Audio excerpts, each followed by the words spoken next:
अभी अस्सलाम वालेकुम, मैं मोहम्मद गुफरान कतर से लाइव। आज मैं आप लोगों को ऐसे शख्सियत से मिलवाने जा रहा हूँ जिनकी पैदाइश तब हुई थी जब इंडिया और चाइना वार पे थे, यानी 1965, और इनके फादर इनकम टैक्स में थे और इन्होंने साइंस से बैचलर किया, फिर मास्टर किया, फिर एमफिल की JNU से, और इंडिया में जर्नलिज्म को एक नया आयाम दिया। उसके बाद से उन्हें लगा कि नहीं, अब जर्नलिज्म से सिर्फ काम नहीं चलेगा, ज़मीन पे आके कुछ करना होगा। तो इंडिया अगेंस्ट करप्शन, जो मुझे लगता है कि आज़ादी के बाद सबसे बड़ा रेवोल्यूशन है, उसको इन्होंने एक नई जान दी, उसे ज्वाइन किया और कपिल सिब्बल और हर्षवर्धन जैसे लोगों के खिलाफ लोकसभा इलेक्शन लड़ा, जिसमें दूसरे पोजीशन पर रहे अनफॉर्चुनेटली, और फॉर्चुनेट भी कहेंगे, कपिल सिब्बल जैसा आदमी तीसरे नंबर पे चला गया। और जी, आप सब मेरे समझ से समझ गए होंगे कि मैं आशुतोष भैया की बात कर रहा हूँ। और मैं आप लोगों को बताऊं कि इन्होंने अपना सरनेम भी त्याग दिया, इसलिए कि ये जातिवाद के खिलाफ हैं। अभी तक आप लोगों ने सिर्फ इन्हें सवाल करते सुना होगा, आज मैं आप सबकी मोहब्बत में इनसे कुछ सवाल करूंगा। तो पहले तो भैया आप ये बताएं कि आपको कैसा लग रहा है? मुझे तो बहुत अच्छा लग रहा है यहाँ के, लेकिन आपने कहा कि मैंने सरनेम त्याग दिया, लेकिन आपने मुझे यहाँ दोबारा सरनेम दे दिया। मैं देख रहा था कि अपने होटल वाले में भी नाम सरनेम लिखा हुआ है। खैर कोई बात नहीं, बट आप लोगों से मिलकर बहुत अच्छा लगा, बहुत बड़ा अच्छा लग रहा है यहाँ पे। हमारे साथ में हैं हमारे मोहब्बत के दंगे परिवार के एक सदस्य हैं। ये लोग एंटी दंगा काम करते हैं पूरे इंडिया में, शायद आपने सुना हो, और इनका नाम रफीक अहमद है और ये अभी डांडिया के बहुत अच्छे दोस्त हैं। तो रफीक भाई, आप कुछ भैया से पूछना चाहें तो? बिल्कुल। सबसे पहले तो ये सौभाग्य है हम लोगों का कि एक ऐसे रिवोल्यूशनरी पर्सनालिटी हमारे साथ हैं जिन्होंने हिंदुस्तान में करप्शन के खिलाफ एक बहुत बड़ी जंग छेड़ी है, और वो जंग अभी भी चल रही है और ये लगातार उस पर काम कर रहे हैं। आशुतोष भैया एक कह सकते हैं हम लोगों के लिए एक प्रेरणादायक पर्सनालिटी हैं, जो हम लोगों के दोनों के बीच में फंस गए हैं यहाँ पर। लेकिन इनकी पत्रकारिता से बहुत सारे लोग डरा करते थे। आज वक्त आ गया है कि हम लोग इनसे सवाल करेंगे और ये जवाब दें। तो सर, ये बताइए कि पत्रकारिता छोड़ के राजनीति में आप आए, क्या लगता है कि आप दोनों में कितना फर्क पाए, और क्या मतलब आपको लगा कि कर पाए हैं ज्यादा? देखिए, दोनों का अपना अलग अलग मकाम होता है। पत्रकारिता का अलग मकाम है, राजनीति का अलग मकाम है। पहले तो मैं कह दूं कि मुझे राजनीति बिल्कुल पसंद नहीं थी, और राजनीति मुझे एक तरीके से आती भी नहीं है। लेकिन जब अन्ना का आंदोलन शुरू हुआ, अरविंद केजरीवाल को मैंने देखा, बाकी साथियों को देखा, तो लगा कि नहीं, यहाँ ईमानदारी से बहुत सारी बातें हो सकती हैं। तो मैं राजनीति में आ गया। आज भी मैं अपने आप को राजनीतिक कहलाना पसंद नहीं करता हूँ। मुझे लगता है कि पॉलिटिकल एक्टिविस्ट कहलाना ज़्यादा बेहतर है।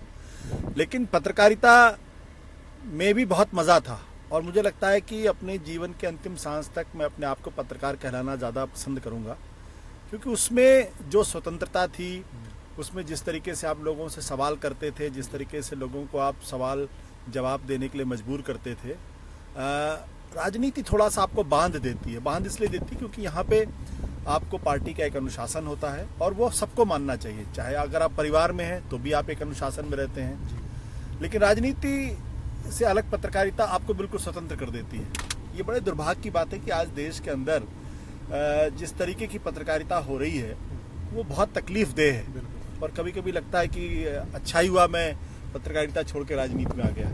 तो सर, अभी आपने हाल में देखा होगा, कल एक लेटर महाराष्ट्र के जो पूर्व मुख्यमंत्री थे उन्होंने लिखा है रवीश जी के लिए और सरदेसाई साहब के लिए कि उनकी जान को खतरा है, धमकी दी जा रही है। तो आपको लगता है इस वक्त भी कुछ ऐसे पत्रकार हैं जो आपके ही तरह के हैं और आज उनकी जान खतरे में ऐसे नजर आ रही है क्योंकि कुछ सांप्रदायिक ताकतें सर उठा रही हैं? इनके बारे में क्या कहें? देखिए, रवीश जी और राजदीप सरदेसाई दोनों का मैं बहुत सम्मान करता हूं, और आज के वातावरण में जबकि पूरा देश एक तरीके से ऐसे लोगों के चंगुल में दिखाई पड़ रहा है जहां लोग पत्रकारिता भूल गए हैं, स्वतंत्र निर्भीक पत्रकारिता करने की जगह चाटुकारिता में लग गए हैं, ऐसे समय में इतनी निर्भीकता के साथ, इतनी निडरता के साथ ये दोनों लोग खड़े हैं, और भी बहुत सारे साथी हैं जो खड़े हैं, लेकिन चूंकि ये ज़्यादा सतह पे दिखाई पड़ते हैं, तो मैं इनका बहुत कायल हूँ, इनका प्रशंसक हूँ, और मुझे लगता है कि इन लोगों की जो लड़ाई है वो देश को बचाने की लड़ाई है, और जो लोग धमकियां दे रहे हैं वो देश को तोड़ने वाले लोग हैं। ये लड़ाई आज मैं भले पत्रकारिता में नहीं हूँ, लेकिन उसके बावजूद भी मैं पूरी तरीके से इनके साथ हूँ और इनकी हर लड़ाई में मैं बराबर का हिस्सेदार हूँ। एक बात और कहूँगा कि हमारे एक साथी हैं आशीष खेतान जी, जो पार्टी में हैं, जो एक बहुत बड़े पत्रकार थे, जिन्होंने गुजरात दंगों के दौरान जिन लोगों ने दंगा किया या उनको जेल पहुंचवाने में, सजा दिलवाने में बहुत बड़ी भूमिका निभाई। राना अयूब भी उसमें थी। तो 4 उनके खिलाफ भी जान से मारने की धमकियां उनको मिली हैं, लेकिन दुर्भाग्य की बात है कि देश की सरकार उनको सुरक्षा नहीं दे रही है और उन्हें सुप्रीम कोर्ट में जाकर लड़ाई लड़नी पड़ रही है। बट देश के लिए अगर कोई भी कुर्बानी देनी हो तो ये वक्त है जब देना चाहिए लोगों को।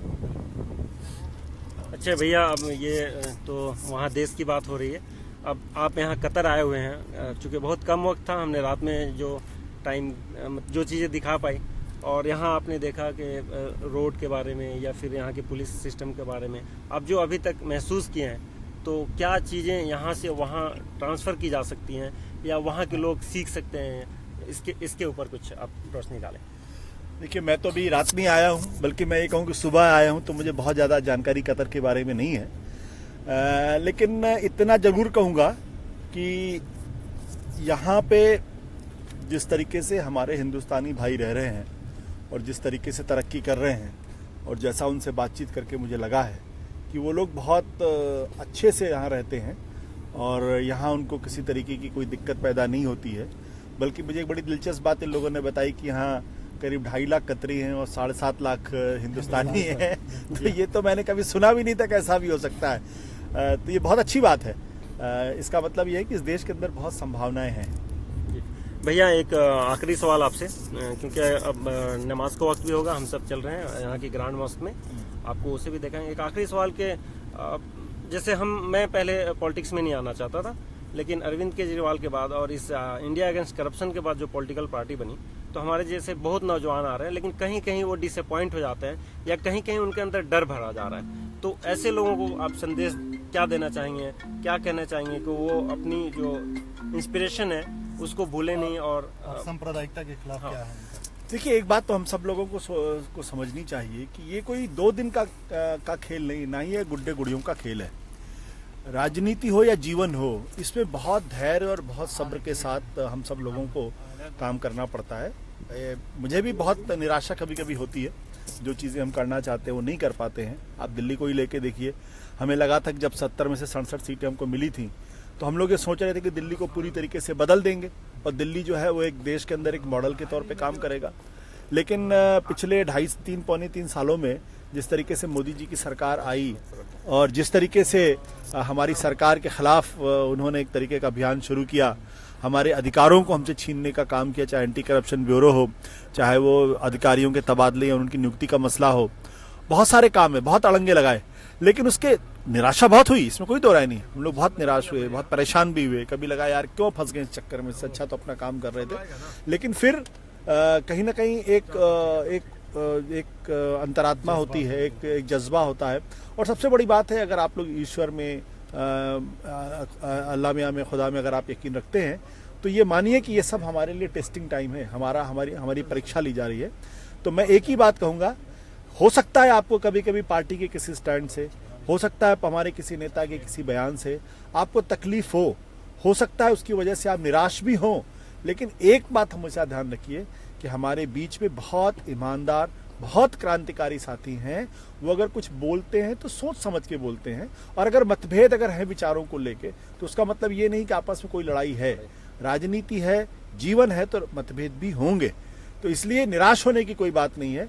हमने 4-5 सालों के अंदर दिल्ली के अंदर 2 बार सरकार बनाई, पंजाब में हम प्रमुख विपक्षी दल बन के उभरे, गोवा में 6% हम वोट लेकर आए। तो इतनी कम समय में राजस्थान में भी अच्छा परफॉर्मेंस हो रहा है, मध्य प्रदेश में अच्छा परफॉर्मेंस हो रहा है, दूसरे जगहों में भी हम पार्टी अच्छा काम कर रही है। इतने कम समय में कोई पार्टी इतना बड़ा मकाम नहीं हासिल कर पाई है। तो वो सिर्फ आप लोगों की वजह से, हमारे जो वॉलंटियर साथी हैं, हमारे जो कार्यकर्ता साथी हैं, हमारे जो लीडरशिप उनकी वजह से है। तो धैर्य रखिए, ये बहुत लंबी लड़ाई है। अगर आप सोच रहे हैं 3 साल के अंदर, 5 साल के अंदर सब कुछ बदल जाएगा हिंदुस्तान में, बिल्कुल नहीं बदलेगा, वक्त लगेगा। इस 25 साल 30 साल की लड़ाई सोच कर हमें लड़नी पड़ेगी। भैया, आप आम आदमी पार्टी के नेशनल स्पोक्स पर्सन हैं, तो अभी चूंकि हमें जहाँ तक हम लोग समझ रहे हैं और जो हमारे यहाँ के वॉलंटियर्स हैं वो समझ रहे हैं कि जो विस्तार का काम है, पार्टी विस्तार का काम है इंडिया में, वो थोड़ा स्लो पेस पे है। तो उसको मतलब इस तरह से क्यों, क्या हमारे नौजवान साथी इस तरह के लोग नहीं हैं, ईमानदार लोग नहीं हैं? मतलब इतना स्लो पेस पे जो विस्तार का काम हो रहा है वो इतना स्लो पेस पे क्यों हो रहा है? नहीं, देखिए, पहली बात तो आपको समझनी पड़ेगी कि जब आप जंग के मैदान में होते हैं तो कभी कभी आपको जो है आगे बढ़ के लड़ना पड़ता है और कभी कभी पीछे हट के लड़ना पड़ता है।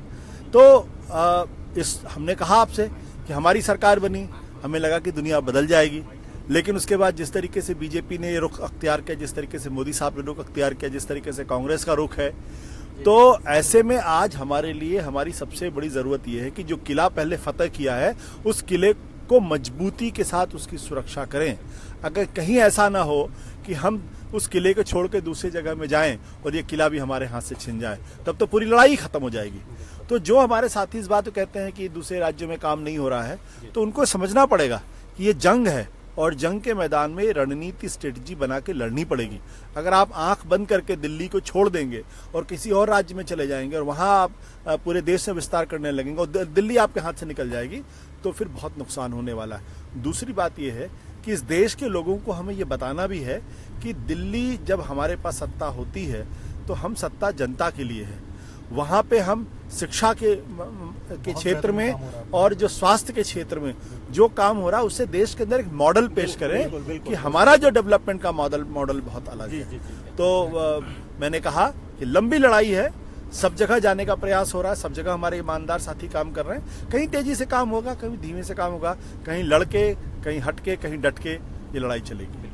हमारे साथ हैं डॉक्टर एकराम, जो यहाँ के गवर्नमेंट में काम करते हैं। डॉक्टर एकराम साहब, अगर आप कोई सवाल करना चाहें भैया से तो मोस्ट वेलकम। और साथ में हमारे सज्जाद भाई भी हैं। तो डॉक्टर एकराम, आप अगर भैया से कोई सवाल करना चाहें। हाँ सर, आपका दोहा में मोस्ट जो है वेलकम है। जो फर्स्ट टाइम मेरे ख्याल से आप दोहा आए हैं, तो बड़ी उम्मीदें लगी हैं आप लोग, हाँ, आपसे ख़ास तौर से हम लोगों का यहाँ पे।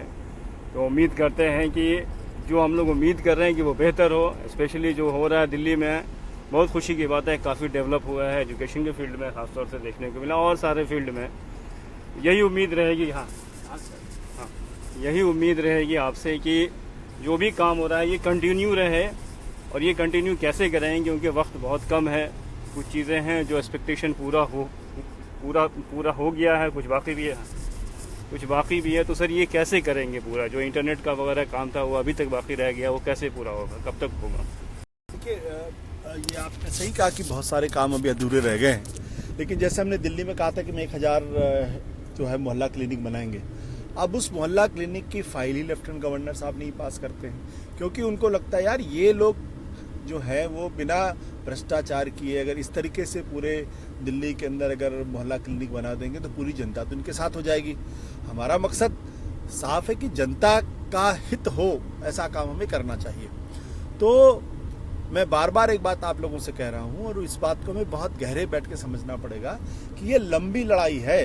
गांधी जी 1914 में देश में आए थे और 33 साल उन्होंने संघर्ष किया, लाठियां खाई, जेल गए, बहुत सारे लोगों की कुर्बानियां हुई। भगत सिंह को फांसी की सजा लगी, सजा हुई। अशफाकुल्ला खान साहब थे, चंद्रशेखर आजाद थे, बहुत बड़े बड़े लोग, बड़ी बड़ी कुर्बानियां इन लोगों ने दी हैं। तब जाके देश आज़ाद हुआ है। तो आज़ादी की दूसरी लड़ाई अगर आप चाहते हैं कि 2 साल के अंदर या 5 साल के अंदर हो जाए तो ये संभव नहीं है। जो लोग पिछले 70 साल से कब्जा जमाए बैठे हैं वो इतनी आसानी से छोड़ के भागने वाले नहीं है। तो इसलिए हम सब लोगों को बहुत संयम के साथ, सब्र के साथ, धैर्य के साथ काम करना पड़ेगा। और जो काम अभी अधूरे रह गए हैं उस दिशा में भी काम हो रहा है, लेकिन चूंकि अड़ंगे बहुत लगाए जा रहे हैं इसलिए उनको किसी तरीके से दूर करके हम काम करने का प्रयास कर रहे हैं। कल ही एक अपने बहुत ही आप कह सकते हैं ऐसे क्रांतिकारी जिसको दुनिया ताक़यामत याद रखेगी, शहीद आजम भगत सिंह की मैं बात कर रहा हूँ। उन्होंने कहा था कि जब निष्क्रियता बढ़ जाती है तो उसको अपनी क्रांतिकारी सोच से ही दूर करनी चाहिए, और वो कर रहे थे। जो उन्होंने नौजवानों को सबक भी दिया इस चीज़ का। तो मुझे लगता है कि वाकई में डट कर साथ रहकर और हर तरह की बुराई से साथ सबको लड़ना पड़ेगा, तब जाकर मुझे लगता है कामयाबी मिलेगी।